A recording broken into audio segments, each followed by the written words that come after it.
Warrior woman, welcome back to the Warrior School podcast. Okay, I'm going to paint you a picture. I'm going to paint you a scene. So you're in the gym and you're training. You're training your lower body. And maybe you're trying to build legs that you love or build glutes that you love. You're trying to get more quad muscles. You're trying to get stronger at your squat and your RDLs and your deadlifts. But something doesn't feel quite right to you. You're not feeling it in the places that you should, like when you do your RDLs and your deadlifts. You're not feeling your glutes and your hamstrings. You're feeling your lower back. Maybe when you're squatting, you are feeling your knee, so you have some knee pain. You feel like you're not making progress, like you're not getting stronger, and your legs aren't getting more toned and defined, and your butt, she ain't growing. What is going on? What's going on? So here's the truth. Let me tell you a little secret. So many people focus on the legs and the glutes. If you just look out there in the fitness space, especially women's fitness, everyone is talking about legs and glutes, especially glutes, like how to grow and build your glutes. What no one is talking about is your foot, your feet. No one's talking about the feet. But if you think about it, your foot is in contact with the ground. It is the thing that helps you produce force and power. It's the thing that connects to your quads and your glutes. It's the thing that stabilizes you. And so your foot is essential when it comes to building legs that you love, building glutes that you love. It's really important when it comes to getting stronger, feeling the movements in the right places. And so many people aren't talking about the foot. It's not a passive thing.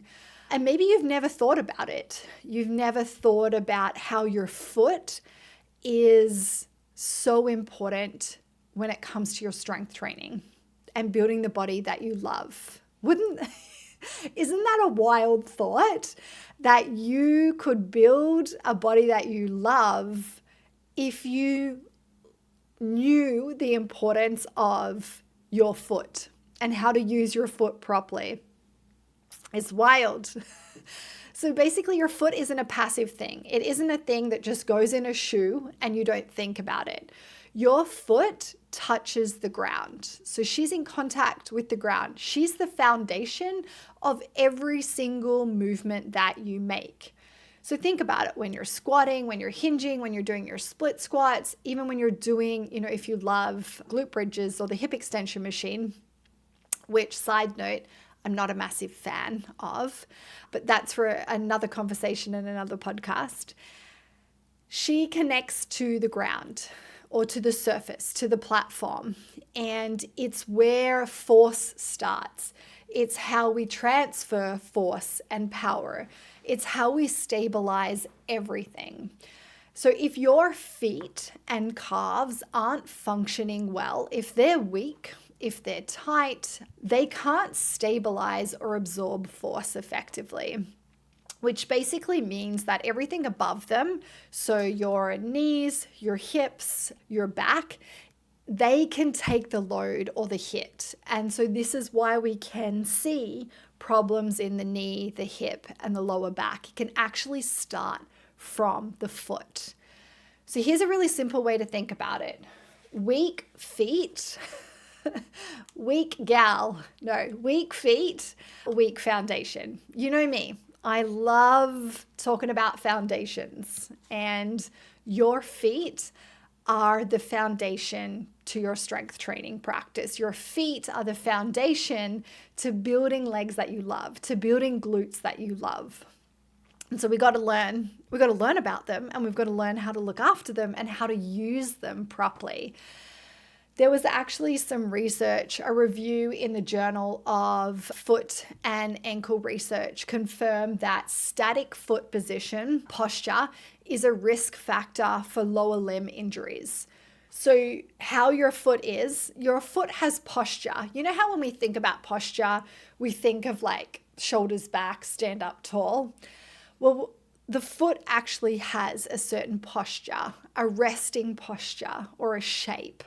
And depending on that posture or the shape and the health of the foot, that can increase or reduce our risk of lower limb injuries. So injuries of, we're going to go deeper into it, but injuries around tendons and ligaments, calf injuries, knee injuries, hip injuries. So I wanted to talk a little bit about some of the science for a second. So studies and experts all agree that weakness in your lower limb, so particularly your foot and your calf muscle, contributes to plantar fasciitis. So that is weakness or tightness in the intrinsic foot muscles. So the plantar fascia is like fascia that is underneath your foot, kind of like what we would think as the arch. And when there's weakness in the plantar fascia or there's tightness in that fascia, that leads to an inability to properly absorb and transfer force in the foot during walking or lifting. And studies show that strengthening the foot arch through targeted exercises can reduce symptoms of plantar fasciitis. And then it helps redistribute load across the foot. And we're going to go into how that affects our strength training in a second. Also, there's a bit of research on Achilles tendonitis. So the Achilles tendon acts as the primary connector between your calf muscle and the heel bone, so kind of like your ankle bone.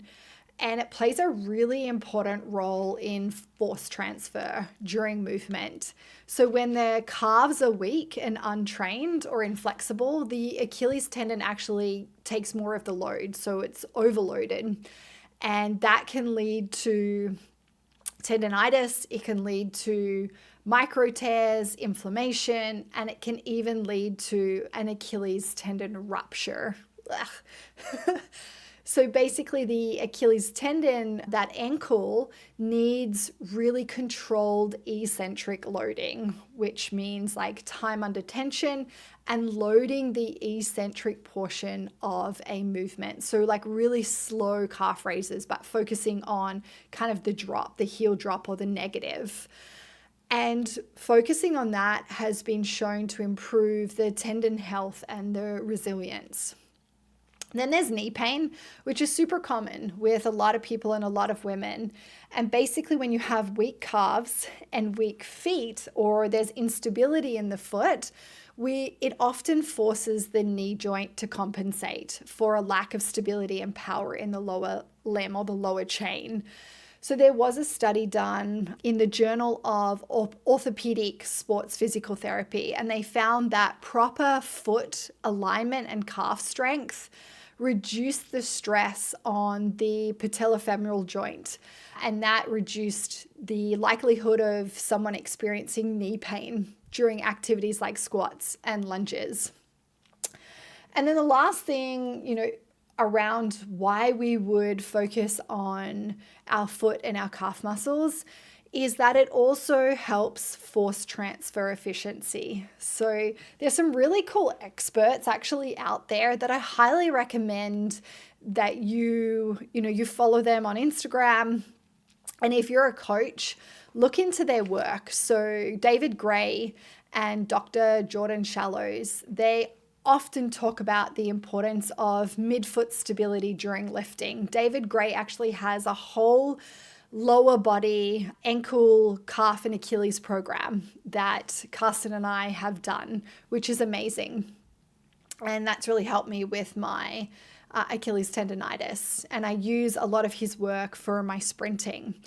So they talk about how the midfoot serves as a really critical point of force transfer between the ground and the rest of the body. And if we have weak feet, or uneven pressure distribution, it can disrupt this process. And basically it reduces our power output. It can increase our risk of injury. And then we have a lot of trouble actually feeling the movements where we're meant to feel them. I wanted to talk you through David Gray's 4-phase protocol for foot health. As I said, he does a lot of work in this space and is really, really working his magic with people's feet, and their ankles and their Achilles and their calves. He works a lot with athletes when it comes to foot function, and he breaks it down really beautifully into 4 phases. So the first phase is a sensory phase, and he focuses on sensory input, foot function, and the soleus connection. So the soleus is part of like the calf muscle. The calf muscle is made up of your gastroc and your soleus muscle, or soleus, however you pronounce it. And basically it's about reawakening your feet. So for a lot of you, your feet are dead and they're not awake because we don't give them any sensory input. A lot of you are walking around on clouds, these big cushiony shoes, or you're training on cloud shoes that might look really fashionable and cool, but it's limiting the sensory information that we need to have in the foot. And so the first phase or stage is actually reawakening that sensory information, and then looking at how the foot is actually functioning and getting it to actually move, because a lot of your feet, they will not be moving very well. And then the next part is actually connecting the soleus muscle to the foot. We want to get them feeling and responding again, because we've been living our whole life in shoes, and trust me, your feet are probably asleep. The second phase is foot strength and learning to push through the floor.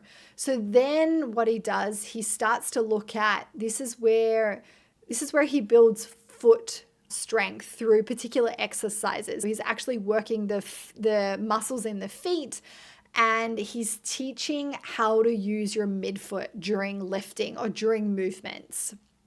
The next phase or stage is strength, integration, and energy transfer. We then start connecting that foot, the foot strength, into bigger movements. Everything works together, your foot, your knee, and your hip. There's like an integration process there. And then maybe the movements are becoming a little bit more complex, a little bit more dynamic, which moves into the last stage, which is plyometrics. And this is where you build a spring in your step, literally. So you focus on like pre-activation, energy coupling, being able to actually, produce force and power through the foot off the ground. The movements are explosive, and we're really working on efficiency. For a lot of you, a lot of women that I work with have a lot of trouble with their feet and their Achilles and their calf muscles. And also, I see a lot of knee and hip and lower back stuff. And with the knee, hip, and lower back stuff, I actually look at the foot first. So I'm looking at, how does the foot move? Can it move? What does the static posture of the foot look like? Do you have any foot strength there? I'm looking at the strength of your calf muscles. And I'm looking at how you load the foot when you're lifting. Where is the weight in your foot when you're doing an RDL or a deadlift or a squat? What's actually happening to the foot when you're doing a lift? And so those 4 phases are the phases that we would go through. If I found that you were having plantar fasciitis, if I found that you were experiencing plantar fascia pain, or you had plantar fasciitis, you had Achilles tendonitis, if you had, knee pain, hip pain, even lower back pain, I'd start with looking at the foot. And so we would look at trying to create basically communication and connection with the foot and the ground again. So I get a lot of women to do a lot of their training barefoot, or they wear barefoot shoes. So if you're in a gym and you're not allowed to go bare feet, I highly recommend that you get barefoot shoes. I love Vivo Barefoots. I've been wearing them for a long time. They're a beautiful shoe. Or if you can, you need to do your lower body movements without shoes on. So your foot can create sensory information. And then we start to strengthen the feet muscles, and we start to connect some of the muscles up the lower limb better to the foot. Then you want to focus on doing specific foot strengthening exercises, and you want to learn how to push through the floor properly with your foot, particularly your midfoot. And I'm going to go deeper into that in a second. After you've done that, then we can start to increase the complexity and we can start to get dynamic. So a lot of you that are listening, maybe you run, maybe you want to do plyometrics and jumping, but you actually have foot pain or ankle pain or knee pain. Your foot and your calf muscles are probably not strong enough. They're not primed to do that. And so there's a lot of information and research out there now around how women in their 40s and beyond going through perimenopause and menopause, they should lift really heavy and do sprints and do plyometrics. But what I'm seeing is that women at this age also have increased prevalence of ligament and tendon injuries or inflammation. So a lot of women at this age actually have plantar fasciitis, Achilles tendonitis. And there's two reasons for that. One is that their feet are weak. They don't have any sensory connection. They don't have strong feet muscles. They can't connect their calf muscle to their feet. They don't have that proper energy transfer through the floor. The second reason is hormonal changes that happen at this age can increase the risk of Achilles tendonitis or plantar fasciitis. So I'm seeing it a lot in women that are at this age.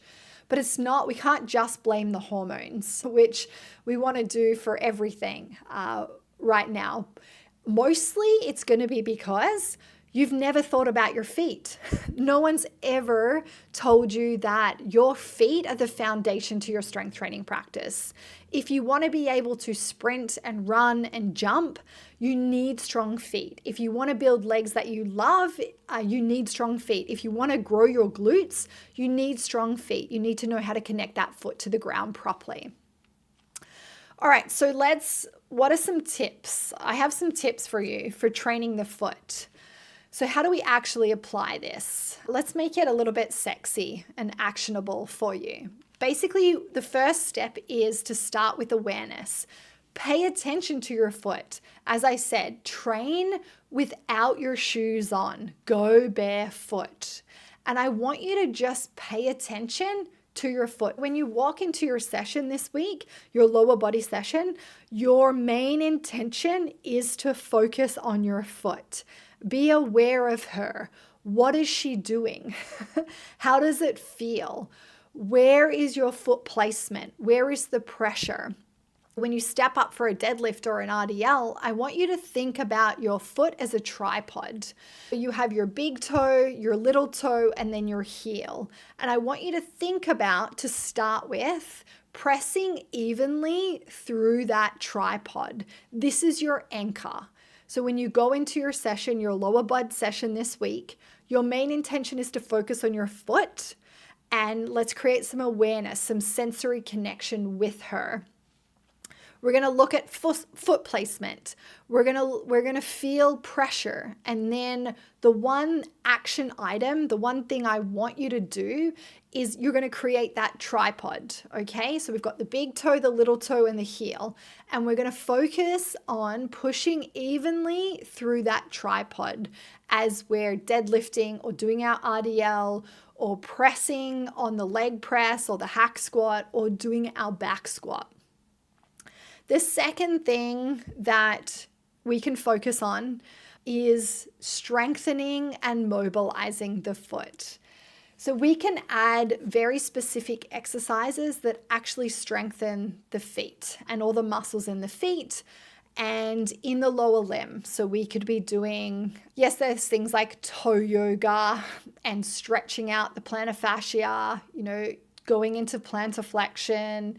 We can do, some of you may have seen some of the footwork that I'm doing for my Achilles and my feet before I sprint. So we can work on like pronation and supination. We can work the soleus muscle. We can do calf heel drops, calf raises.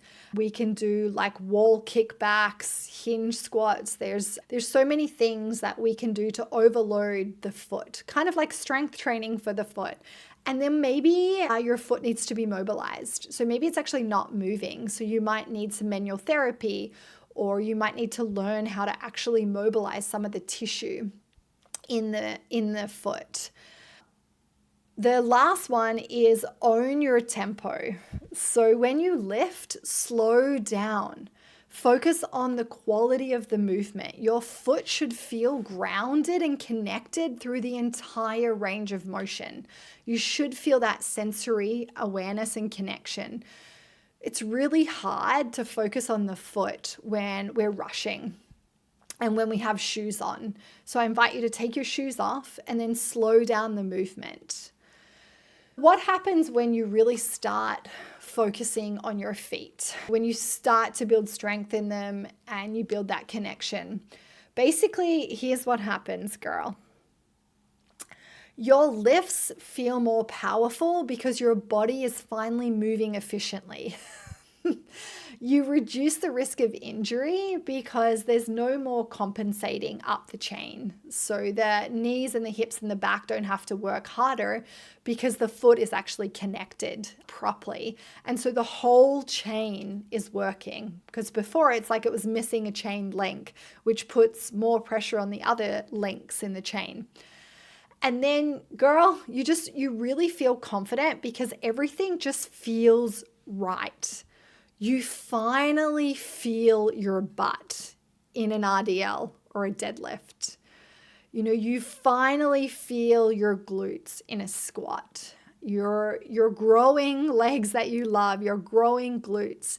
The movement just feels better. It feels smoother. It feels more powerful. Your knee pain is gone. Your hip pain is gone because everything's working and the movement pattern is more efficient.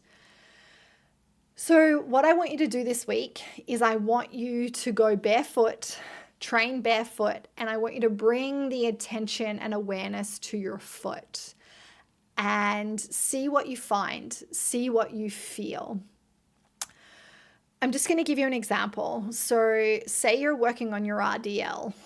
One particular thing that I want you to focus on first is that tripod with your foot, so the even distribution of weight. The other thing I want you to play with is I want you to play with pushing down through your midfoot. So the midfoot is really the ball of your foot, that kind of pad just below your toes. That is what we call the midfoot. And when we learn how to connect the midfoot properly, you want to think of the midfoot like an accelerator, and you're pushing down on the accelerator before, as you set up for your RDL. And then I want you to go slow on your tempo down. So let's go for like a 3 or 4 second eccentric. Let's hold for a second mid shin. Then what I want you to think about, I don't want you to think about lifting your head and your shoulders to pull the bar back up. I want you to think about pressing hard down through your midfoot, like you're pushing yourself and the bar back up to the top. I want you to try it and let me know what you feel. Tag me on Instagram or send me a DM. I want to know, have you ever thought about this? Have you thought about your foot in your deadlifts or your RDLs? Have you in particular thought about your midfoot and pushing through your midfoot? This is going to help activate your hamstrings and your glute a lot more. If you want to take it a step further, then I want you to really think about that medial inside part of your foot and making sure that big toe and the medial part of your foot is connected to the ground really well. Basically, the big toe and the midfoot is going to help connect up into the glute. And so when a lot of women feel their back in their RDLs or their deadlifts, it's because of this lack of connection from the foot to the glute. And so I want you to try it and let me know how you go. But just remember, if you want to build legs that you love and glutes that you love, you need to focus on your feet. Let's make training our feet and focusing on our feet sexy and important. Okay, that's it from me, warrior. Bye for now.